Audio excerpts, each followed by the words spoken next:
Fala, meu povo! Tudo em paz com vocês? Espero que sim. Bom, todos já sabem que Anderson Moreira é o novo treinador do Bahia, em substituição a Guto Ferreira. Agora, talvez você não saiba que essa foi a segunda vez na temporada 22 que o Bahia procurou o treinador. E esse é o tema desse vídeo. Mas antes, eu quero fazer dois pedidos para você. O primeiro é para você se inscrever, deixar seu like, compartilhar, ativar as notificações. E o segundo é um pedido de desculpas pelo meu sumiço nesse final de semana.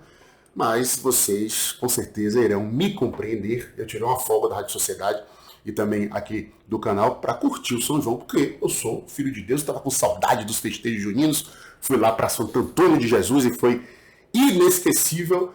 Mas eu estou aqui para compensar esse meu momentâneo desaparecimento, e foi por isso que eu passei o domingo e a segunda-feira realmente focado, empenhado em apurar as informações aí de bastidores dessa troca de bastão no comando técnico do Bahia. O Bahia procurou Anderson Moreira pela primeira vez no ano, no início de março, logo depois da derrota tricolor para o Sport em casa pela Copa do Nordeste. Infelizmente todo mundo lembra aquele 3-2 com o gol do Rodrigão hoje no Vitória no último minuto.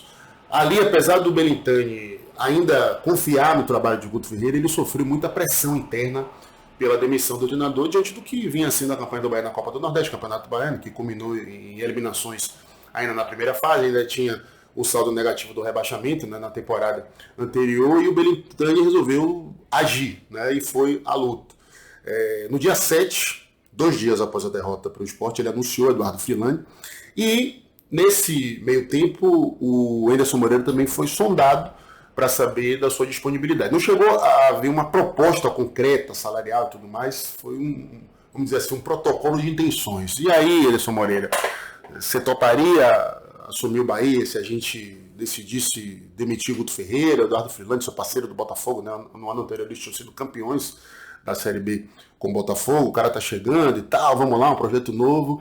Só que o Anderson Moreira não se empolgou, né? Eu acho que o Anderson naquele momento ele estava um pouco traumatizado, porque menos de um mês antes, no dia 11 de fevereiro, ele tinha sido demitido do Botafogo, né, que tinha sido assumido pelo João Textor, uma SAF, e a justificativa da cúpula botafoguense é que eles queriam um estilo de jogo diferente, mais propositivo, mais ofensivo, e a gente sabe que o Anderson Moreira é adepto do jogo reativo. Ele tinha medo que acontecesse a mesma coisa com o Bahia, né? Porque naquele momento já estavam pipocando as notícias na imprensa, nas mídias sociais, nas mídias alternativas, de que o Bahia estava em negociação avançadas para vender o seu futebol para o Grupo City, então ele achou que ia acontecer o mesmo choque, né, de perspectivas, né? Porque o Grupo City, todo mundo sabe, o pilar do projeto esportivo do Grupo City é o jogo propositivo, linha alta, um jogo mais dinâmico, mais sofisticado do que aquele que o Anderson Moreira tem a oferecer. Então, diante da recusa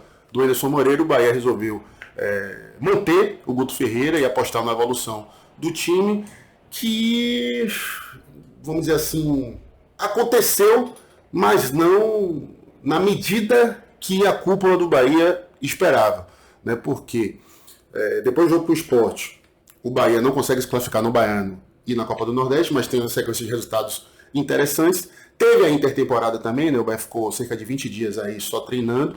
E, enfim, resolveram apostar no Guto, né? Afinal de contas, também o Guto tem um histórico muito interessante na Série B do Campeonato Brasileiro. Só que as coisas não aconteceram na medida do esperado. A avaliação interna do Bahia, uma avaliação que eu concordo, é que apesar do elenco do Bahia ser limitado, o time do Bahia poderia apresentar um padrão de jogo mais consistente. E de fato, gente, né?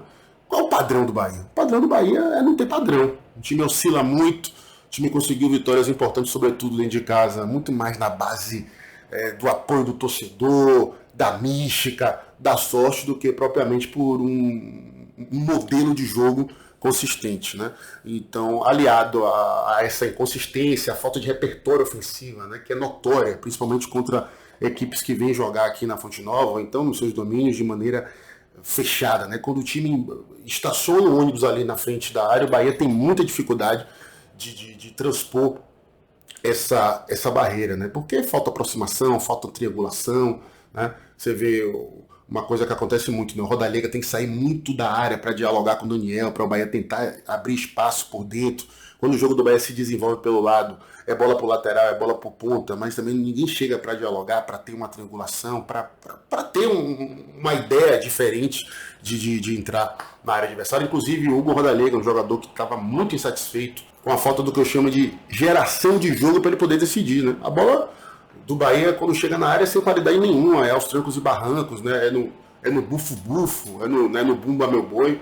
O Bahia não consegue, de fato, colocar o Rodalega em condições para finalizar, para decidir os jogos, né? Para explorar toda a capacidade técnica, todo o repertório técnico que ele tem. E havia também satisfação muito grande internamente pela condução dos treinos, né? Treinos do Guto Ferreira que considerados, vamos dizer assim, pouco atualizados. Então, a avaliação interna do Bahia era essa. E o desgaste cada vez mais intenso da relação de parte da torcida com o Guto Ferreira, né? Nos últimos dias aí a gente viu várias declarações do Guto afrontando o comportamento do torcedor.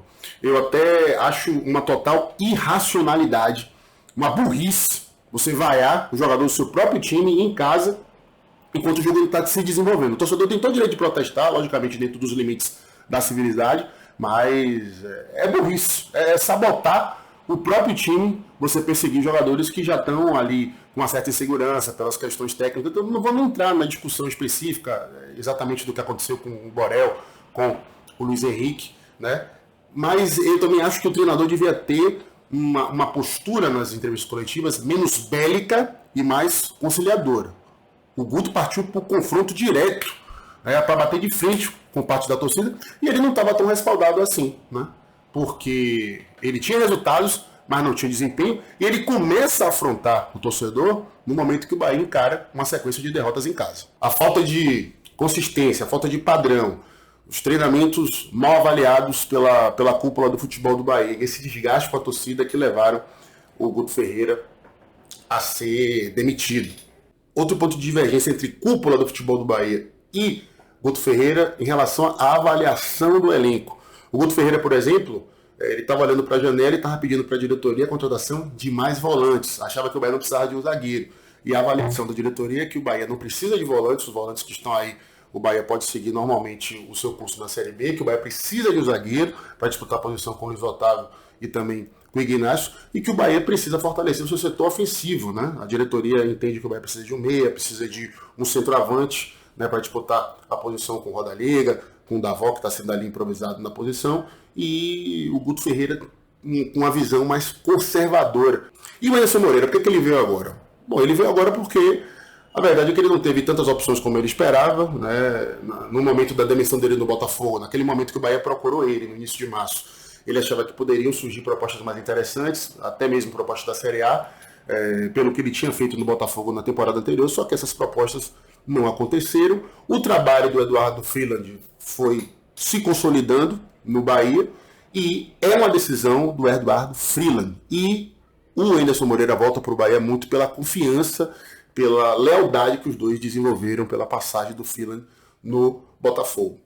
Em relação à ida do Bahia no mercado, na reabertura da janela que acontece aí nos próximos dias.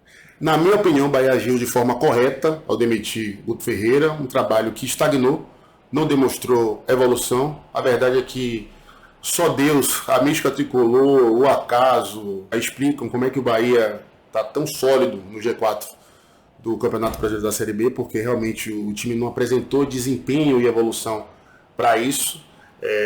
Também concordo com as críticas internas de que falta repertório ofensivo para o Bahia, faltam ideias, falta uma dinâmica de jogo. Agora eu, sinceramente, não sei se o Anderson Moreira é o cara capaz de entregar aquilo que o Bahia precisa para fazer uma campanha mais consistente. Agora, torcer, esperar, cobrar, avaliar e responsabilizar o Eduardo Freeland se as coisas não derem certo.